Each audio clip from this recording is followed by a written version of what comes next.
दोस्तों इमेजिन करो कि आप जिस इलाके में रहते हो पिछले कुछ दिनों से उस इलाके में 18 से 20 साल की लड़कियां अचानक से गायब होने लगती है, उनकी किडनैपिंग शुरू हो जाती है। अब दोस्तों ये कोई नॉर्मल किडनैपिंग का केस नहीं है। नॉर्मल केसेस में जो किडनैपर्स होते हैं वो 24 से 48 घंटों के अंदर फिरौती के लिए कॉल करते हैं, लेकिन इस सिचुएशन में वो कॉल कभी भी नहीं आती है और वो लड़की हमेशा के लिए गायब हो जाती है। अब आप लोगों के मन में कुछ कॉमन से सवाल आ रहे होंगे, जैसे कि उन लड़कियों को क्यों किडनैप किया गया, अब उनके साथ क्या होगा, उन्हें सिर्फ 18 से 20 साल की उम्र में किन किन दिक्कतों का सामना करना पड़ेगा और क्या वो लड़कियां कभी वापस आ भी पाएंगी या नहीं। इन सभी सवालों के जवाब हम आज के इस वीडियो में जानने की कोशिश करेंगे। उसके लिए सबसे पहले आप इस वीडियो को देखिए। बता सकते एक जन लेके आया है, तो वो बोला है बाटल का धोने का काम करने का है, चलो करके। फिर इधर आने के बाद धंधा का लाइन पे लगा दिए।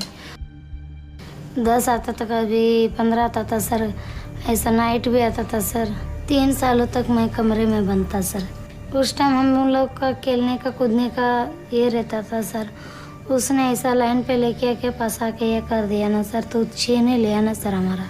ये कोई नॉर्मल महिला नहीं है, बल्कि एक ऐसी फीमेल है जिससे जबरदस्ती उससे उसका बचपन छीन लिया गया और बिना उसकी मर्जी के उसे प्रोस्टिट्यूशन के धंधे में धकेल दिया गया। According to few reports, India में 20 मिलियन कॉमर्शियल प्रोस्टिट्यूट्स हैं और इनमें से 16 मिलियन लड़कियों को सेक्स ट्रैफिकिंग के जरिए उन्हें प्रोस्टिट्यूशन के धंधे में धकेला गया। यानी कि 16 मिलियन लड़कियों को बिना उनकी जानकारी के जबरदस्ती उनसे ये घटिया काम करवाया जाता है। According to national legal services of India, Bharat में हर घंटे 4 लड़कियां प्रोस्टिट्यूशन के बाजार में एंटर करती है और उन 4 में से 3 लड़कियों से जबरदस्ती ये काम करवाया जाता है। भारत में प्रोस्टिट्यूशन का काम पूरी तरह से लीगल है, लेकिन जबरदस्ती और बिना उनकी मर्जी के अगर उनसे ये काम करवाया जाता है तो ये काम पूरी तरह से इनलीगल है। लेकिन इसके बावजूद भी ना तो कोर्ट, ना ही कानून व्यवस्था, ना ही हमारा समाज और ना ही लोग इसके ऊपर बात करने को राजी हैं। दोस्तों अभी तक हमने इस वीडियो में जो कुछ भी डिस्कस किया है वो वुमेन ट्रैफिकिंग और फीमेल सेक्स ट्रैफिकिंग का हिस्सा है और ये सब कुछ ह्यूमन ट्रैफिकिंग के अंडर में आता है। अगर मैं ह्यूमन ट्रैफिकिंग के टर्म को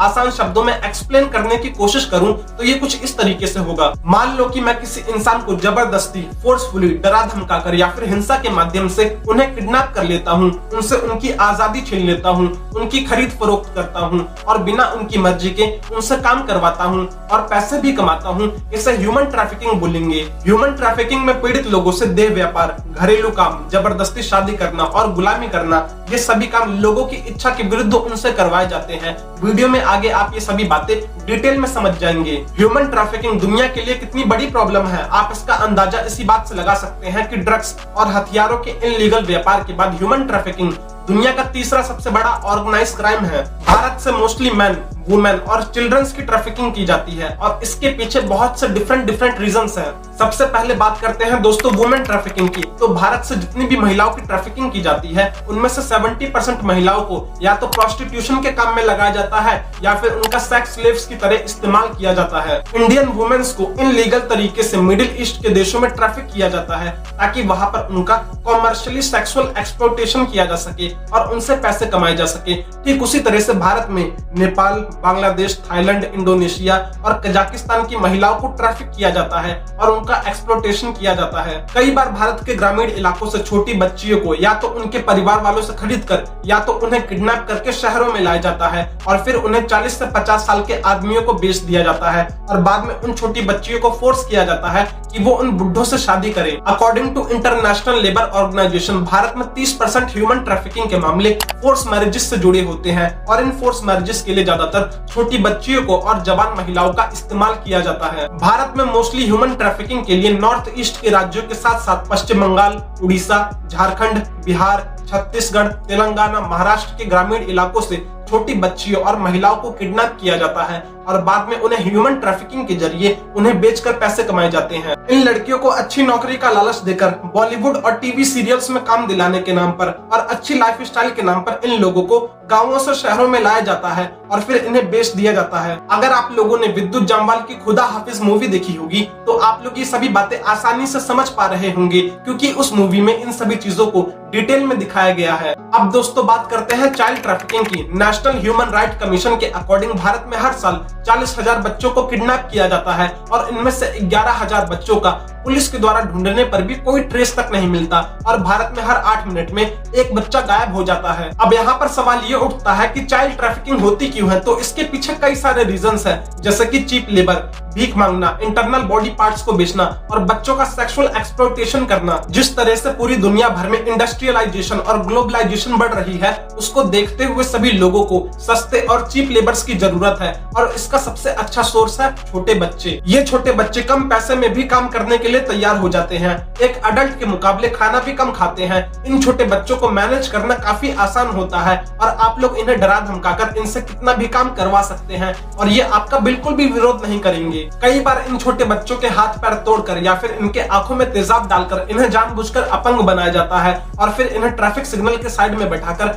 इनसे भीख मंगवाया जाता है और ये काफी सस्ता, पॉपुलर और इफेक्टिव तरीका है इन लोगों के लिए पैसे कमाने का। कई बार इन छोटे बच्चों के इंटरनल बॉडी पार्ट्स को निकालकर उन्हें ब्लैक मार्केट में मुंह मांगे दाम पर बेचा जाता है और कई केसेस ऐसे भी देखने को मिलते हैं जब इन छोटे बच्चों को सेक्सुअली एक्सप्लॉइट किया जाता है। इन छोटे बच्चों को मेल एस्कॉर्ट्स और जिगोलो बनाकर इनसे दबाकर पैसे कमाए जाते हैं। दोस्तों, हमने इस वीडियो में जो कुछ भी डिस्कस किया है वो हमारे देश में पूरी तरह से इनलीगल होने के बावजूद भी हमारे देश में खुलेआम तरीके से होती है और इसे रोकने के लिए कोई भी स्टेप तक नहीं उठाए जाते। बस हमारी सरकारें इन सीरियस मुद्दों के ऊपर एक छोटी सी एडवाइजरी जारी कर देती है जो कि बिल्कुल ना के बराबर है, लेकिन कभी भी कानून व्यवस्था पुलिस के ऊपर और प्रशासन के ऊपर 1 रुपए तक इन्वेस्ट नहीं करती। अगर पैसे इन्वेस्ट करती तो इन क्राइम्स को बढ़ने से रोका जा सकता था और देश के अंदर एक सुरक्षित माहौल बनाया जा सकता था। इसमें हम लोगों की भी गलती है। हम लोग हर साल women's day, children's day, mother's day, labour's day ये सब कुछ मनाते हैं और साल में सिर्फ एक दिन के लिए अपना डीपी बदल लेते हैं और साल भर के लिए भूल जाते हैं और इस एक साल के दौरान हमारे बीच से लाखों लड़कियां और लाखों बच्चे गायब हो जाते हैं और उनका एक्सप्लॉयटेशन किया जाता है